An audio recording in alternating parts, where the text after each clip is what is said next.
I still remember the sound that morning, the crunch of gravel, the roar of tires, and then that sickening snap.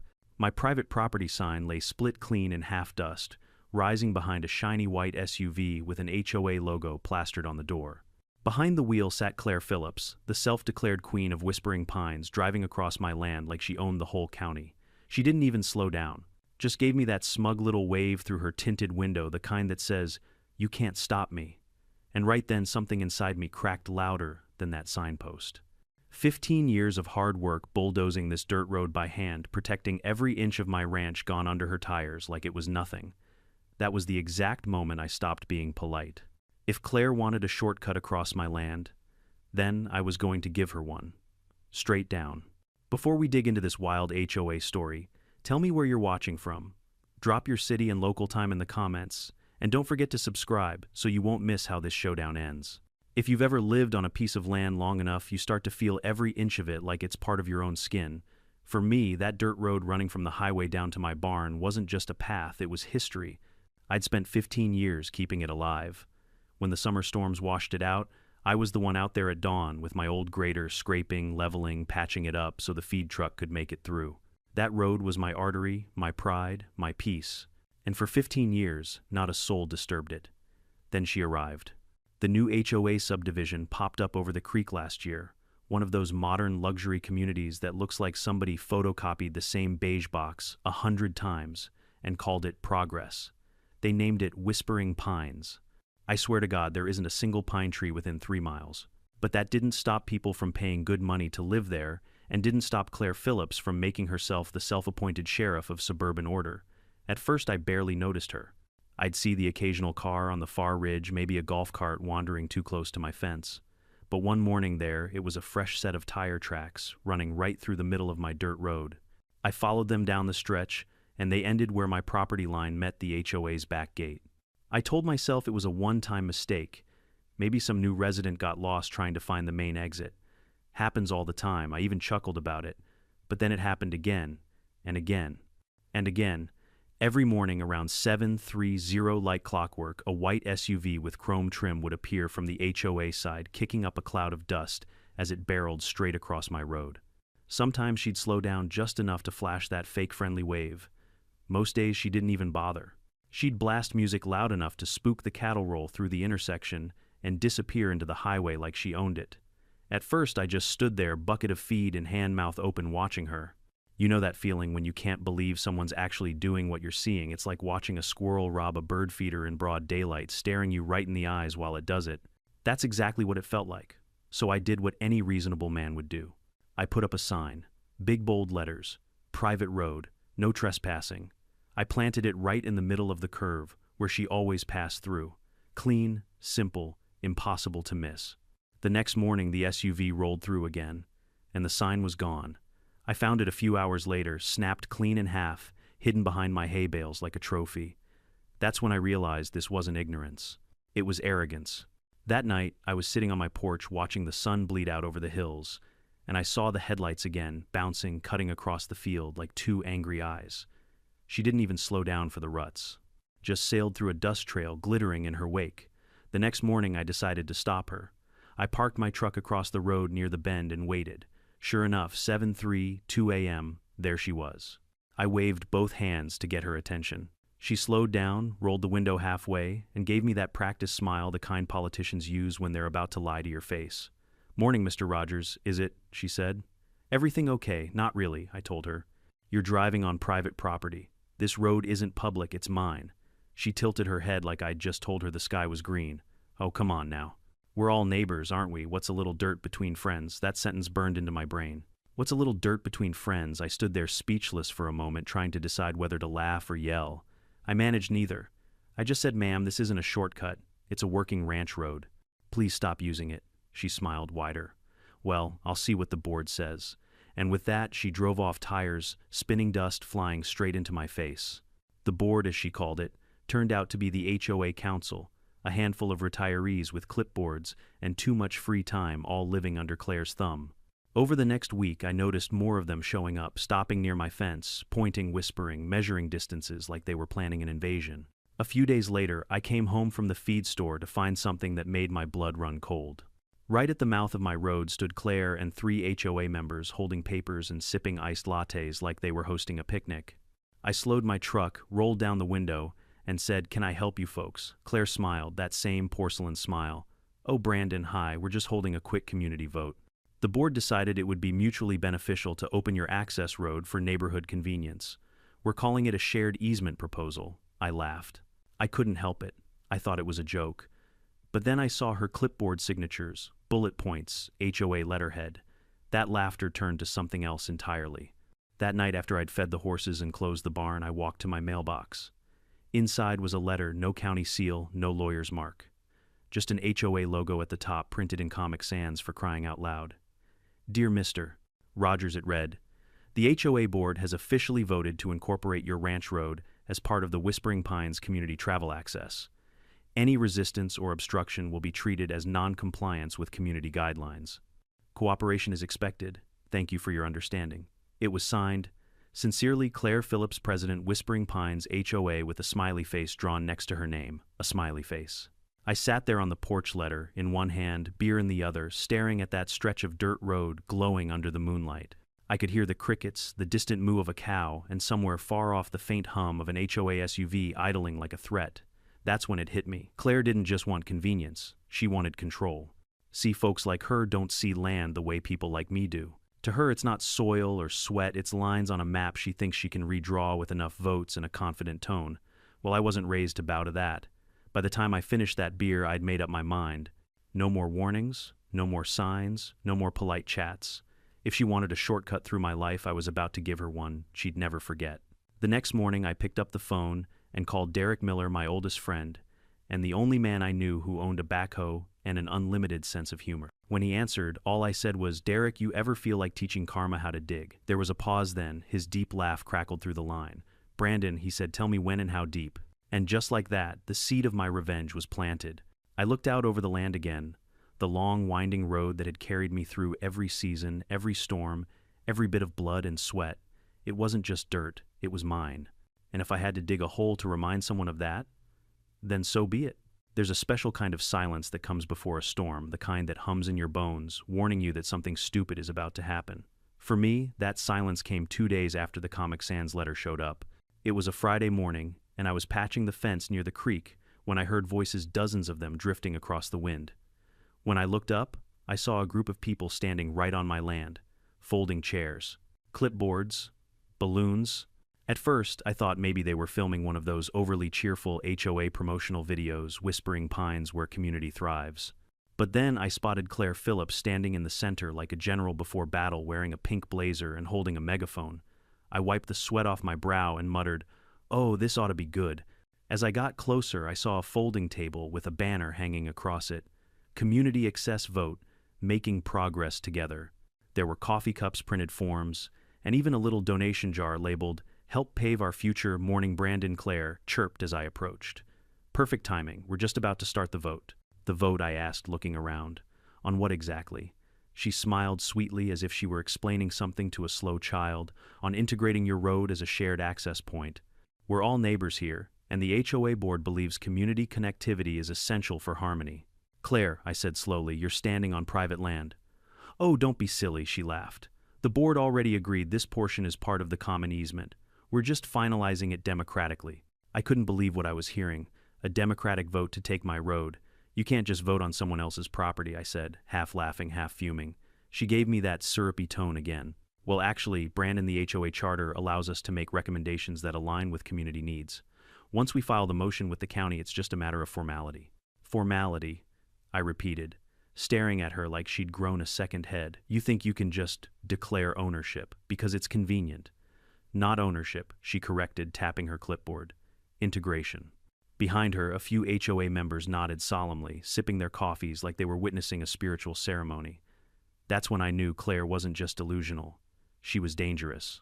I told her plainly, "If you or anyone else sets foot on this road again without my say-so, you'll be trespassing, and the sheriff will hear about it."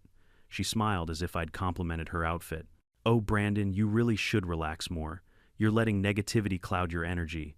I took a deep breath and pointed toward the banner. "Take this circus off my property before I do it for you." There was a tense silence. the kind that hangs between lightning and thunder. Then she said softly, "You'll regret not cooperating with the community." I laughed, but it wasn't a happy laugh. It was the kind that comes from someone who's just realized they're living next to a lunatic. That night, the letter came. This one wasn't just printed on Comic Sans. It was color-coded, laminated, and signed with Claire's flourish and her little signature smiley face. Dear Mr. Rogers, the HOA Board of Whispering Pines has officially voted to integrate your private road into community use. Resistance will be considered a violation of regional community standards and may result in fines and legal action. Cooperation is expected and appreciated. Warmest regards, Claire Phillips, President Whispering Pines, HOA. I couldn't decide what was worse, the delusion or the stationary choice. I crumpled it, then thought better, and smoothed it out again. Evidence, I reminded myself. You keep every piece of crazy. After that night, something shifted inside me. The part of me that used to believe in polite conversations and civil compromise, it died quietly, buried right there under the weight of that laminated letter. I started noticing everything. The HOA patrol cars driving by my fence just to monitor boundaries. The landscaper drones hovering too close to my property line. Even one of their so-called safety volunteers, jogging past with a GoPro strapped to his chest. They were watching me, testing me, waiting to see how far they could push. But they didn't know that I'd already made up my mind. It wasn't about anger anymore. It was about principle.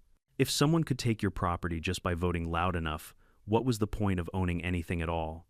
That night, I called Derek Miller again. He was half asleep when he answered. "Tell me you didn't buy another cow," he mumbled. "No cows," I said, "but I've got a pest problem. Coyotes again, worse," I told him, "the kind that drive SUVs and file community motions." He was silent for a moment, then snorted. "Oh, you mean HOA varmints?" "Exactly. What's the plan?" I looked out the window at the moonlight glinting off the dusty road. Something educational, something humbling. The next morning, Derek showed up in his old Ford truck, a thermos of coffee in one hand and a grin that said, "This is going to be fun." "All right," he said, hopping out. "Tell me where you want the lesson dug." We walked the length of the road, studying the curves and slopes like two men planning a sculpture instead of revenge. Finally, I pointed to a spot halfway down the trail, right after a blind bend where the hill dipped slightly. "There," I said. "She hits that stretch doing at least 30. She'll never see it coming." Derek nodded approvingly. "How deep you thinking deep enough for reflection?" I said. He chuckled. "Got it. Philosophical trench. My specialty." We spent the rest of the day hauling out the old backhoe from his shed, greasing the joints, checking the hydraulics. The machine roared to life like a dragon awakening. By sundown, we had the first outline marked. The earth was dry, the air electric, with that scent of dust and heat that only Texas summers can make. Every scoop of dirt that came up felt like reclaiming a piece of pride I'd lost to Claire's tires. "Think she'll notice?" Derek asked, as the trench deepened. "Not until she's in it." We both laughed, the sound bouncing off the hills. We didn't stop until the moon rose high, pale, and perfect over the horizon. By then, the trench was 3 feet wide, nearly 4 deep enough to catch a heavy SUV, but not deep enough to do real harm. Just enough to make a point. We covered it carefully with old plywood-packed dirt over it and scattered loose twigs and grass to make it look natural. From a distance, it was flawless, just another patch of country road. We stood there afterward, leaning on the backhoe, sipping cold beers and staring at our handiwork. "Looks like a work of art," Derek said proudly. "Modern rural installation," I agreed. "Tidal consequences of entitlement." He laughed so hard he nearly spilled his beer. Before heading home, we set up 2 trail cameras hidden in the brush just in case karma decided to perform on schedule. As I walked back to the house, the night air felt cooler, lighter. For the first time in weeks, I wasn't angry. I was calm, peaceful even. See, revenge doesn't always have to be loud. Sometimes it's quiet, precise, beautiful.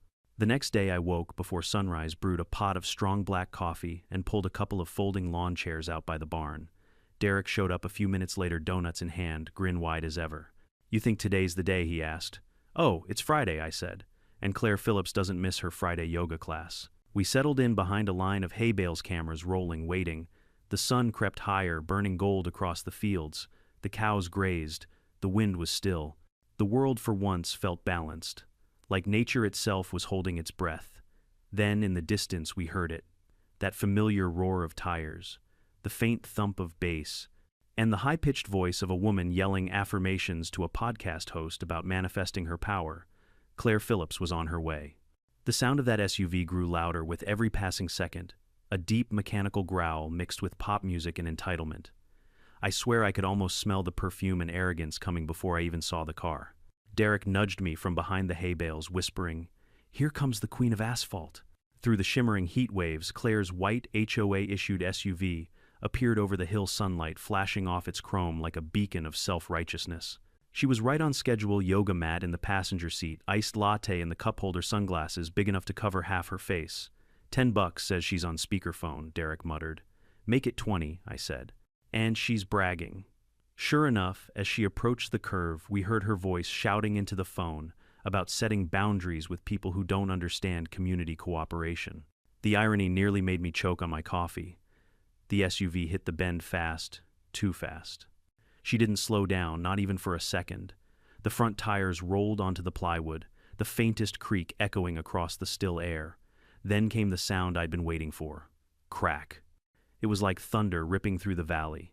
The plywood gave way beneath the weight of her 2-ton Suburban tank, and in an instant the front end plunged straight down. The SUV nosedived into the trench headlights, disappearing, the back tires lifting off the ground before slamming down again. A puff of dust and airbag powder exploded through the open driver's window. Claire's scream cut through the air, a high-pitched wail somewhere between shock and denial. The car's horn blared once, then died. Derek nearly fell off his chair laughing. I had to slap a hand over my mouth to keep quiet. From where we sat, the whole thing looked like a scene out of an action movie in slow motion, the world holding its breath as karma made its grand entrance. For a few glorious seconds, Claire just sat there, stunned, covered in airbag dust, frozen like a statue of poetic justice. Then, with a loud click, her door flew open. She stumbled out, clutching her phone like it was a weapon, screaming into the air. "Sabotage, you've put my life in danger. This is a criminal act." I nearly lost it when she tripped over her own yoga mat and dropped her iced latte into the trench. The splash of cold coffee across her shiny SUV was the final touch on the masterpiece. Derek whispered, "You think she's going to call the cops? She already has," I said, pointing. Claire was on the phone, pacing furiously, throwing her free hand in the air like she was conducting an invisible orchestra of outrage. Within 15 minutes, a county sheriff's cruiser pulled up. Sure enough, Sheriff Cole Matthews stepped out, a tall man in his late 50s, with a face permanently carved into "I've seen worse." He walked over, adjusting his hat, scanning the scene. "Morning, ma'am," he said slowly. "Everything all right here?" "All right," Claire shouted. "Do I look all right?" "This man set a trap." "A trap? My car is destroyed. I could have died." Sheriff Cole looked at the trench, at the SUV, then at me and Derek standing behind our hay bales, trying to look innocent. He sighed, the kind of long, heavy sigh that only lawmen and parents of teenagers know. "Mr. Rogers," he said calmly, "you want to explain what's going on here?" I nodded. "Sure do, Sheriff." "That right there," I said, pointing at the trench, "is a soil erosion project. Been planning it for weeks.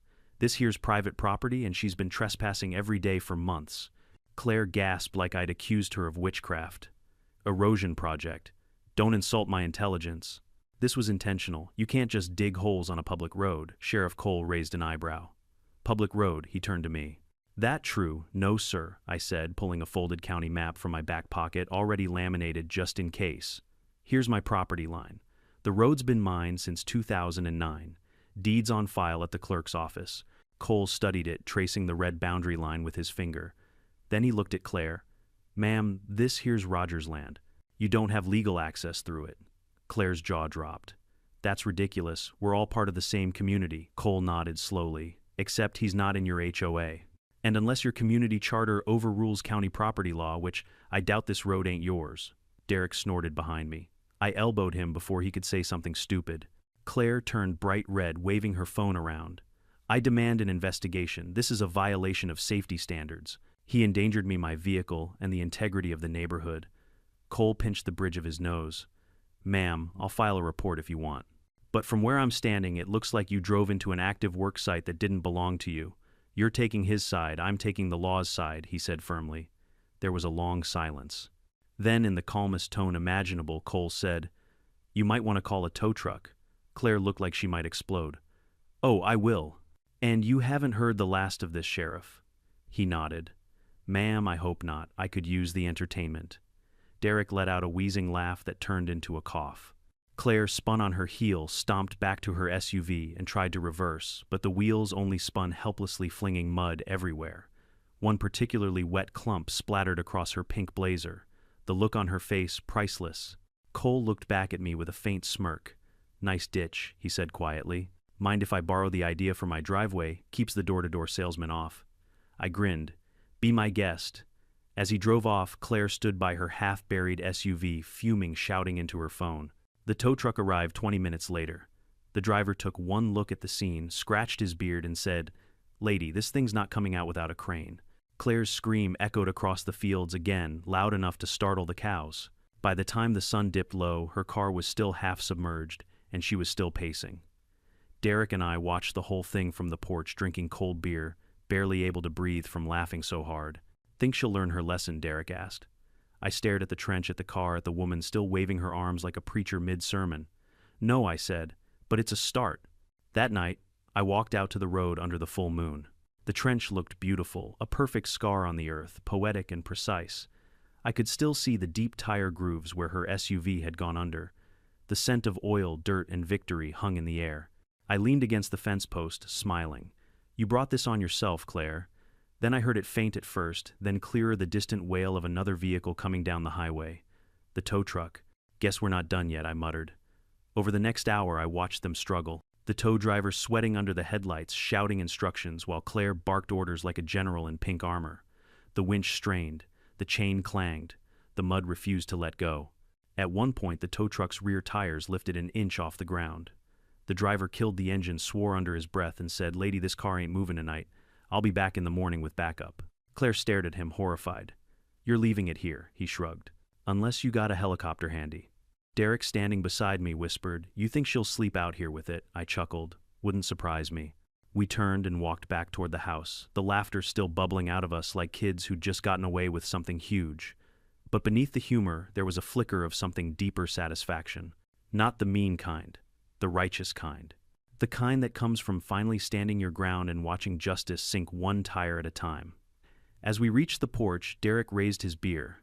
"To erosion control," he said with a grin. I clinked bottles with him, and to natural selection. The trench gleamed faintly under the moonlight, my silent declaration to the world, "This land is mine." The next morning, the smell of coffee filled the kitchen long before the sun made it over the ridge. I'd barely taken my first sip when I heard the faint grind of metal and shouting from down the road. Derek was already on the porch, arms crossed, watching the spectacle unfold like it was Saturday morning TV. "She's back," he said, grinning. Sure enough, down by the trench, the same tow truck from the night before had returned, this time with reinforcements. 2 more trucks, a crane rig, and about 5 men scratching their heads around Claire's half-buried SUV. The poor thing looked like a stranded whale, half covered in mud, its front bumper twisted and sagging. And there was Claire Phillips standing off to the side in yoga pants and combat boots, barking orders into her phone. Her pink blazer was gone, replaced with a Whispering Pines HOA windbreaker, like she was preparing for war. 3 trucks, Derek muttered, shaking his head. "I told you she'd double down instead of giving up." "That's her religion," I said. "She doesn't believe in defeat, just louder denial." We walked closer, pretending to check the fence line. Claire spotted us instantly. "Don't you even think about recording this," she yelled, waving a perfectly manicured finger. "This is an ongoing recovery operation, and you're legally obligated to stay 20 feet away." I lifted my coffee cup. "Morning, Claire. You left your car here overnight. I figured you were camping." Her jaw clenched so tight I heard it click. "You will regret this, Brandon Rogers. This is criminal negligence." "You dug that death trap on purpose, ma'am." One of the tow operators interrupted. "This trench looks engineered." "You sure this wasn't here before you drove through?" "Of course it wasn't," she snapped. "This lunatic built it to hurt me." The man gave me a look, the kind mechanics reserve for customers who argue with gravity. "Lady, I don't know what you did, but this ground's solid. You ain't getting this SUV out without lifting it." Claire stomped the mud with her boot. "Then lift it." So they did. The crane roared to life, chains rattled, mud flew. Every time the rig tightened, the car groaned like it was begging for mercy. For a brief moment, the front end began to rise. Then the rear wheels slipped, sending the whole setup jerking sideways. "Cut the tension, cut it," one of the workers shouted. The chain snapped loose, with a metallic whip that made everyone duck. Mud splattered across Claire's jacket. Derek choked back a laugh that sounded suspiciously like a cough. "Lady," the driver said, wiping his face, "this job's gonna need a full hydraulic lift or a damn miracle." Claire's response was another scream. Not a normal one, it came from somewhere primal, a mix of rage, humiliation, and disbelief. She hurled her phone into the mud, then immediately gasped like she'd thrown her own child. "Derek," I whispered, "you think we should tell her there's cameras watching all this?" "Absolutely not," he said. "You don't interrupt divine comedy." From the barn roof, the trail cameras blinked silently, two perfect little witnesses capturing every moment in crisp 4K. After an hour of chaos, the tow crew finally gave up. The lead guy tossed his gloves into the truck and said, "Ma'am, we'll come back after the ground dries. You're fighting Mother Nature right now, and she's winning." Claire stared at the SUV, chest heaving. Then she turned to me, her eyes narrow as a snake's. "Enjoy your little victory, Brandon. You think this is over. You have no idea who you're dealing with." I raised my mug again. Apparently a woman who can't read road signs. Her nostrils flared. "You're going to jail for this," I nodded politely. "Make sure to laminate the warrant. Keeps it from smudging." She stormed off toward the HOA gate, muttering something about lawyers and environmental hazards. As the trucks pulled away, Derek exhaled a long breath. "Well," he said, "that's the most entertainment I've had since my divorce." I laughed. And cheaper, too. But even as the laughter faded, a thought nagged at me. Claire wasn't the kind to lick her wounds quietly. She'd come back louder, more determined, armed with paperwork and poison charm. I knew I needed to be ready. By that evening, my suspicion proved right. When I checked the mailbox there, it was a glossy, full-color HOA envelope sealed with a gold emblem. I opened it carefully, half expecting glitter or venom to spill out. Inside was a letter titled, "Notice of Environmental Violation. Dear Mr.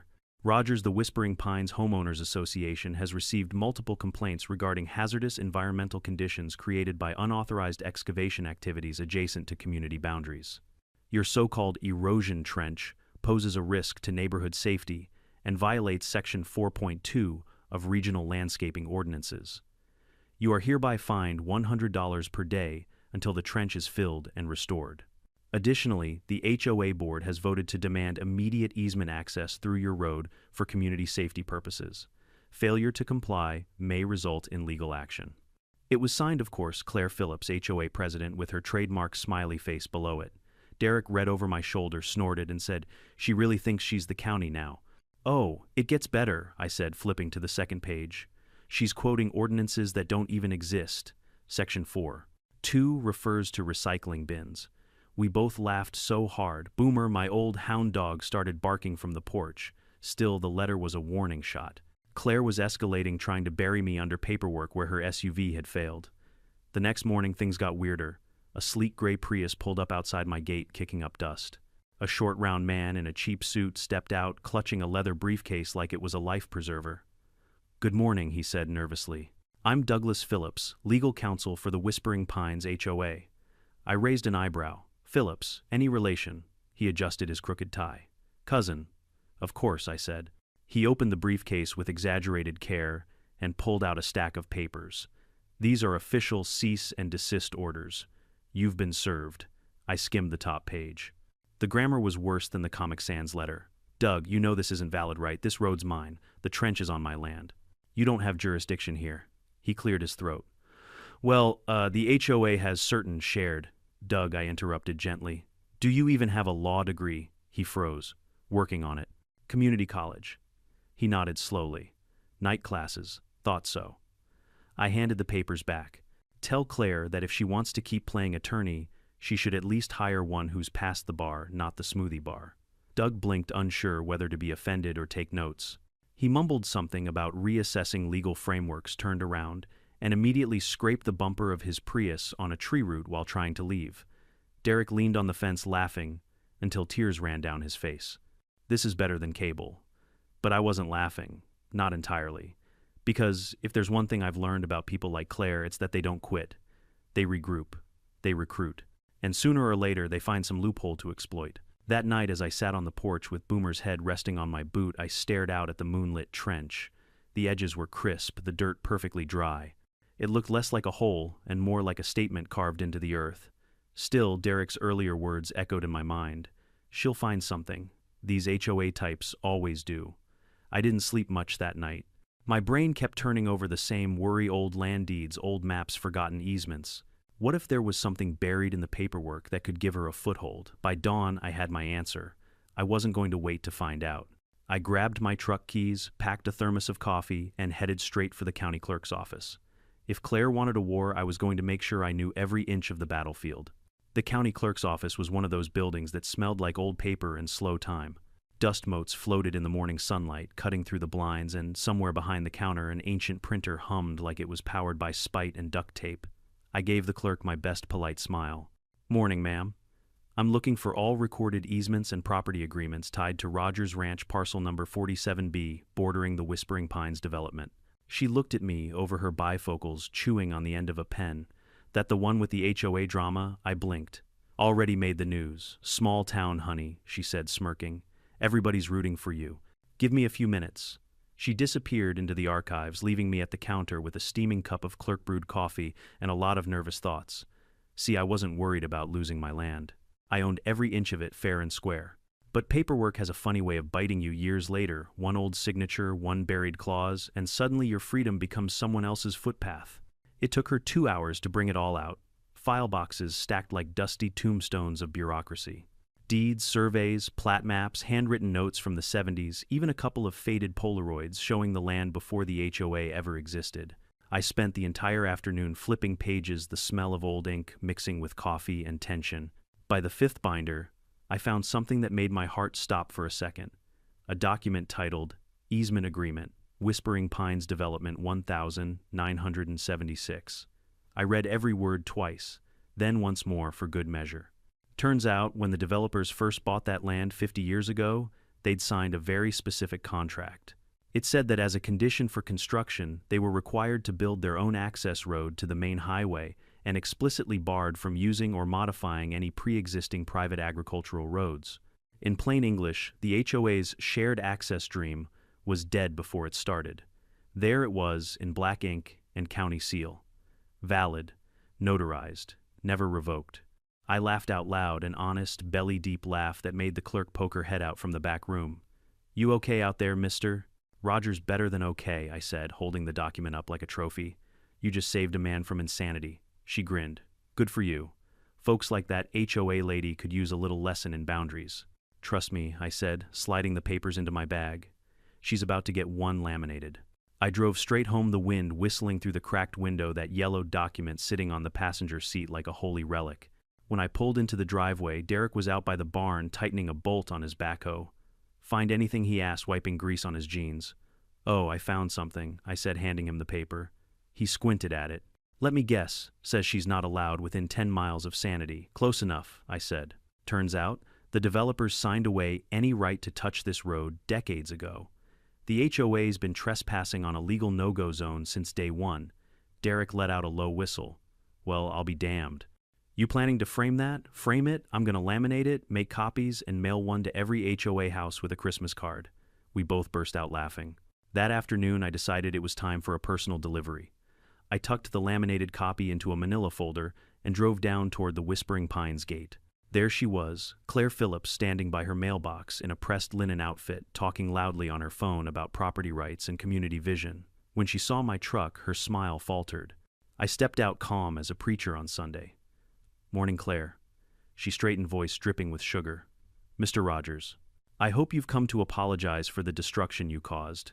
"Actually," I said, pulling the folder out, "I brought you something better. A little history lesson." I handed it to her. She took it with suspicion, flipping through the first page. Her lips moved silently as she read the title. Then her face froze. "What? What is this?" "The original easement contract," I said. "Signed in 1976. States that your development had to build its own road and couldn't use mine. Ever." She looked back at the page, like it might rewrite itself if she glared hard enough. "This can't be valid. This is ancient. It's notarized," I said, "and still legally binding. County confirmed it this morning." For 5 glorious seconds, Claire Phillips didn't speak. The wind rustled her papers. A lawn sprinkler clicked in the distance. Somewhere a bird chirped. Then she tried to crumple the page, except it was laminated. The frustration on her face when the plastic wouldn't fold was so pure. I almost felt sorry for her. "Almost. Why are you like this?" she hissed. "You could have just shared. We could have been good neighbors." "Claire," I said softly, "you drove a tank through my property, tore down my signs, and threatened me with Comic Sans. We passed good neighbors about 6 months ago." She jabbed a finger at me. "This isn't over." "Maybe not," I said. "But your road trip sure is." I got back in my truck, leaving her standing there in the wind, clutching a piece of plastic justice she couldn't bend to her will. By the next morning, I had a real lawyer on my side. Mara Pritchard, a local attorney who'd been fighting land disputes since before Claire learned how to spell HOA. Her office was small but sharp, every certificate framed perfectly, every shelf organized with surgical precision. So she said, after reading the easement document, "You've got them dead to rights. This contract voids any claim they could possibly make." That's what I thought I said, sipping her bitter office coffee. But I don't just want them to back off. I want them to stop harassing me for good. Mara leaned back in her chair, tapping the paper. Then we file a cease and desist, plus a civil suit for trespassing, property damage, and harassment. If they want to play legal games, we'll play chess. I smiled. You play chess, better than they play law, she said. By noon, the paperwork was ready. She had it notarized, filed, and couriered within hours. Claire was officially on notice.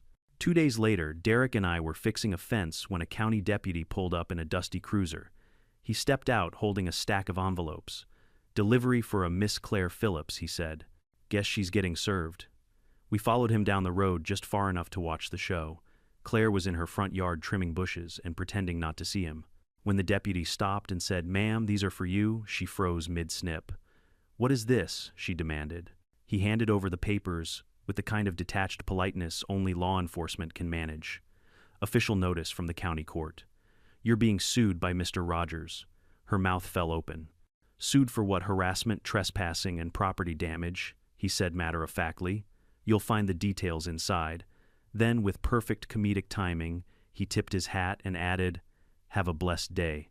Claire stood there trembling, the pink shears still in her hand. Then she screamed loud enough to scare off a flock of birds perched on the HOA sign.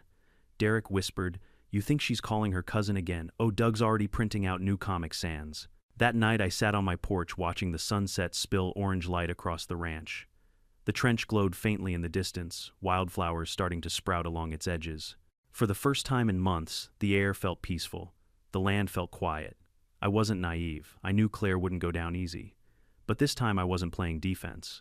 I had the documents, the law, and a lawyer who didn't fold under pressure or laminate. And best of all, I had patience. The kind that waits and watches and smiles when karma shows up exactly on schedule. If you've ever been to a county courthouse in Texas, you know they all share the same smell: coffee, dust, and barely concealed irritation. By the time the clerk called Rogers versus Phillips, the place was half full of bored locals looking for entertainment. HOA drama was free theater, and apparently word had spread that today's performance starred Claire Phillips, queen of control herself. She arrived fashionably late, wearing a beige power suit and an expression that could curdle milk. Her cousin, the infamous Doug Phillips, HOA legal counsel, trailed behind her, juggling a stack of folders so thick it looked like he'd raided a Staples clearance bin. I stood at my table, calm as a man could be. Mara Pritchard sat beside me, every line of her navy suit sharp enough to draw blood. She had that look, the quiet, unbothered confidence of someone who'd buried bigger egos than this one. "Don't worry," she whispered. "She's about to talk herself into a loss." And she was right. The judge, a gray-haired man named Judge Holloway, who'd been on the bench longer than Claire had been alive, adjusted his glasses and looked at both sides. "All right," he said, voice gravelly. "Let's make this quick. Mr. Rogers, you're bringing a civil action for trespassing, property damage, and harassment, correct?" "Yes, Your Honor," Mara said smoothly. "And Miss Phillips, you're countersuing for emotional distress, vehicular damage, and, he squinted at the paper loss of social standing." Claire straightened. "That's correct, Your Honor. I have been publicly humiliated, defamed, and physically endangered by Mr. Rogers's reckless and malicious construction of an illegal booby trap," the courtroom murmured. Someone in the back chuckled. Judge Holloway sighed. "Miss Phillips, you're alleging that the plaintiff built a booby trap." "Yes," she barked. "A hidden pit designed to destroy my vehicle." The judge raised an eyebrow. "Ma'am, this isn't Home Alone. Do you have any evidence?" Doug puffed up his chest. "Your Honor, we have photographic documentation of the vehicle and witness statements confirming the trench's malicious intent." He shuffled through papers for a solid 30 seconds before dropping half of them on the floor. Mara leaned toward me and whispered, "He's an unlicensed amateur. Watch this." She rose from her seat. "Your Honor, if it pleases the court, I'd like to submit a notarized easement document dated 1976, proving that the Whispering Pines HOA has no legal right of access to Mr. Rogers's road." She handed it to the bailiff. The judge scanned it for a moment, then nodded slowly. "This looks legitimate." Claire's face went red. That's ancient paperwork. It doesn't apply anymore, Mara smiled sweetly. Actually, Your Honor, it's still valid under County Code 19.4.1, unless Miss Phillips can provide evidence of a superseding agreement. Doug froze like a deer in headlights. We're still gathering documentation. The judge leaned back, unimpressed. Gather faster, son. Next, Mara called me to the stand. She guided me through my testimony, the daily trespassing, the broken signs, the Comic Sans letters. Every detail painted a picture of relentless harassment and absurdity. When she played the trail cam footage of Claire's SUV crashing nose first into the trench, the entire courtroom erupted in laughter. Even the bailiff covered his mouth. Claire slammed her fist on the table. That's illegal surveillance. The judge barely looked up. On private property, ma'am. Perfectly legal. Then came Doug's turn for cross-examination, or as I like to call it, the comedy set. He marched up with shaky confidence. Mr. Rogers, he said, pacing, would you say you enjoyed digging holes? The room went silent. I blinked. Excuse me, Holes, he said, louder, like repetition would make it less stupid. You seem to have an affinity for excavation. Mara coughed into her hand to hide a laugh. Sure, I said dryly. I dig a little now and then, mostly when the land needs it. Aha, Doug said, turning dramatically to the judge. You admit it. You dig holes. Therefore you possess both motive and opportunity. Judge Holloway stared at him for a long, painful moment. Then he said, Son, are you trying to argue that owning a shovel is evidence of criminal intent? Doug deflated. Possibly. The judge sighed. Proceed if you can. Doug flipped through his papers desperately. Would you say your feelings toward the HOA are hostile? I shrugged. I'd say they're mutual. Someone in the gallery snorted so hard it echoed. The judge pounded his gavel once. Order. Actually, no, don't. That was funny. By the afternoon, Claire had spiraled from righteous fury into full-blown meltdown.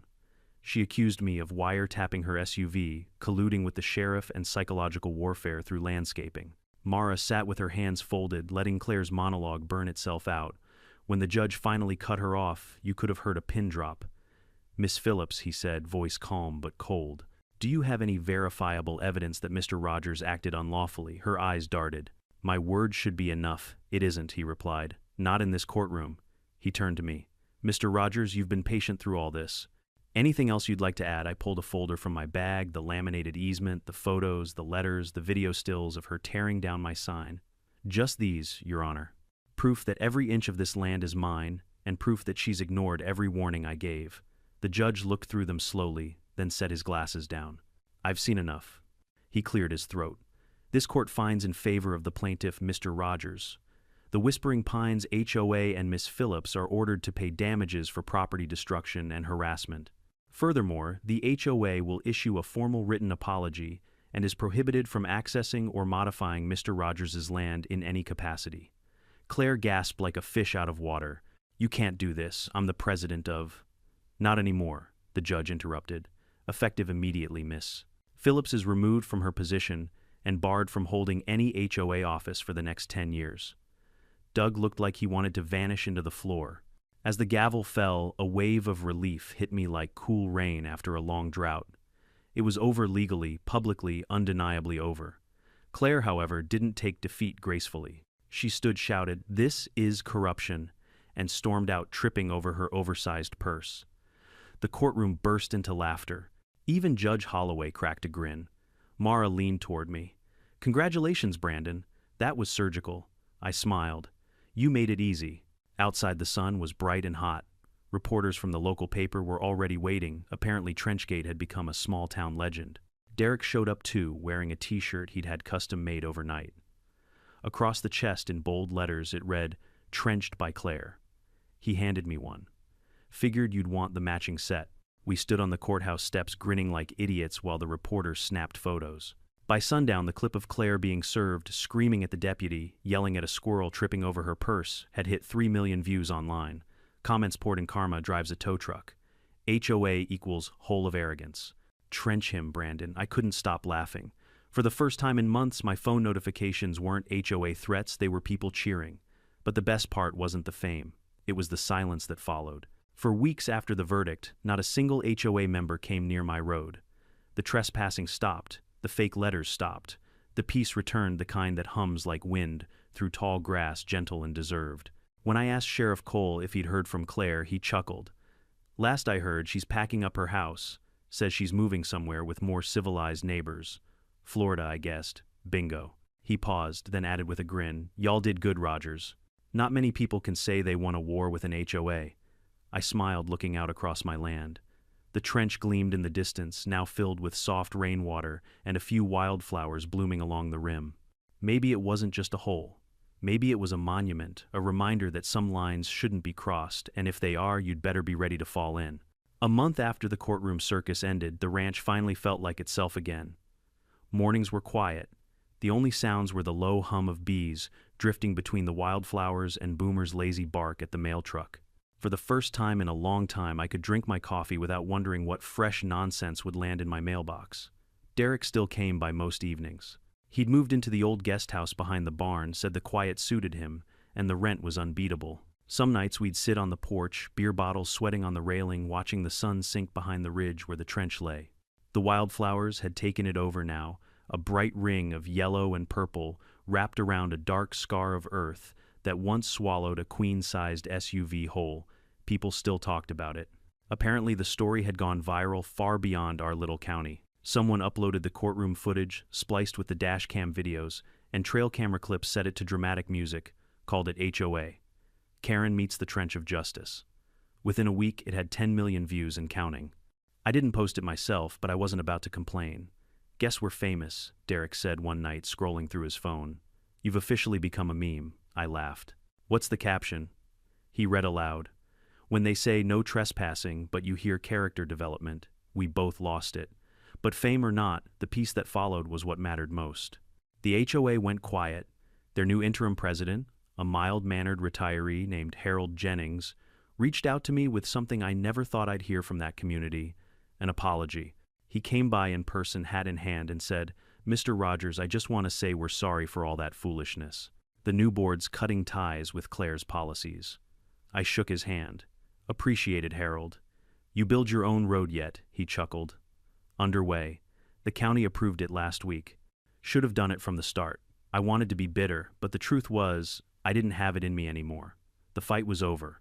And in its place, I had my land, my peace, and something better. The quiet satisfaction of having stood my ground without losing my soul. Still, every now and then I'd get little reminders of the chaos that used to be. A tourist or two would drive out from town just to take pictures of the trench. Someone even listed it on Google Maps as Karen's Canyon. One afternoon, a couple pulled up in a rental car. The wife hopped out, camera in hand. "Excuse me," she said, "is this where the HOA lady's car went under?" I sighed, but smiled. "Yep, right there." She gasped, snapping photos like it was the Grand Canyon. Her husband nodded solemnly. "Beautiful. Justice in its natural habitat." After they left, I told Derek maybe we should charge admission. He grinned. "Or open a gift shop, t-shirts, mugs, maybe a shovel, keychain." "Don't tempt me," I said, though. The idea didn't sound half bad. Meanwhile, Claire Phillips had gone radio silent. Rumor was she sold her house in a hurry, packed up, and moved to Florida. Someone told me she joined another HOA down there, but within 3 weeks they'd voted to remove her for excessive correspondence. I can't lie, when I heard that I laughed harder than I had in months. Some people just can't learn humility unless it hits them at 40 miles an hour and lands in a ditch. As for Doug, her cousin/lawyer, he resurfaced once more, this time on Facebook, advertising his new service, Phillips & Associates HOA Legal Consulting Pending Certification. Mara sent me the post with nothing but a crying, laughing emoji. Speaking of Mara, she became a bit of a local hero, too. After winning the case, she gave a short interview to the paper, calling it a textbook example of how homeowners' rights often get steamrolled by misplaced authority. She even thanked the sheriff's department for upholding sanity in a world full of power-hungry suburban warriors. When I dropped by her office to thank her one last time, she shook my hand and said, "You'd be surprised how many people like you have called since that video went viral. I'm glad to inspire a movement," I joked. "Oh, it's a movement, all right," she said with a smirk. The Anti-Karen Coalition. Weeks turned into months. The new HOA road, the one they should have built years ago, finally got finished. It ran neat and straight-lined with fancy solar lights crossing just far enough from my property line that I could barely see it from the porch. On the day of their ribbon-cutting ceremony, I couldn't resist driving by. They'd set up balloons, folding chairs, and a big banner that read "New Beginnings." I parked at a distance out of sight and watched. Harold gave a modest speech about respecting boundaries and learning from past mistakes. The crowd clapped politely. No one mentioned Claire. No one needed to. When I got home that afternoon, I looked out at the trench again. The spring rains had filled it halfway, turning it into a small pond. Ducks had moved in real living proof that even the ugliest scars can grow something new if you let them. I grabbed a can of paint from the shed and a new metal sign I'd ordered online. I staked it right at the head of the road, gleaming in the sunlight. Private property trespassers will be trenched. Half warning, half joke. But around here, everyone knew better than to test which half I meant. That evening, Derek and I sat outside with Boomer at our feet, the smell of mesquite smoke drifting from the grill. The sky burned orange, fading into violet over the hills. "You ever think you'd end up famous for a hole in the ground?" Derek asked, sipping his beer. "Not in my wildest dreams," I said. "But if that's what it takes to teach people respect, I'll take it," he chuckled. "You ever miss the excitement?" "Not for a second," I said, leaning back. "Peace doesn't trend on social media, but it sure sleeps better." We clinked our bottles together, the kind of simple toast you give when you've earned your rest. And as the last light faded, I thought about everything that had happened. The signs, the trench, the courtroom, the laughter, the chaos, the quiet that came after. It struck me how fast small things can spiral, how one act of arrogance can set fire to an entire neighborhood, or how one act of courage can put it out. Claire Phillips fell into a literal hole that day, but the truth is she dug it herself long before. Every insult, every trespass, every smug wave out a tinted window, they all stacked up shovel by shovel until karma simply handed her the final scoop. Now that trench wasn't just a ditch in the dirt, it was a line, a reminder. That respect is earned, not taken. That boundaries aren't walls, they're agreements. And if you break them long enough, eventually the ground gives way. Sometimes standing your ground doesn't mean shouting louder, it means holding steady when someone tries to push you off it. Whether it's an HOA president, a toxic coworker, or anyone who can't see the line between mine and yours, remember, calm persistence beats chaos every time. You don't need revenge that destroys, you need justice that lasts. And when it comes, it won't arrive with fireworks or applause. It'll come quietly like the sound of gravel settling after a storm, steady, final, and right. So, tell me in the comments, have you ever had a Claire Phillips in your life? Someone who couldn't take no for an answer. How did you handle it? And if you enjoyed this wild ride, hit subscribe, because next time, well, let's just say HOA might find out what happens when they mess with a rancher's water rights.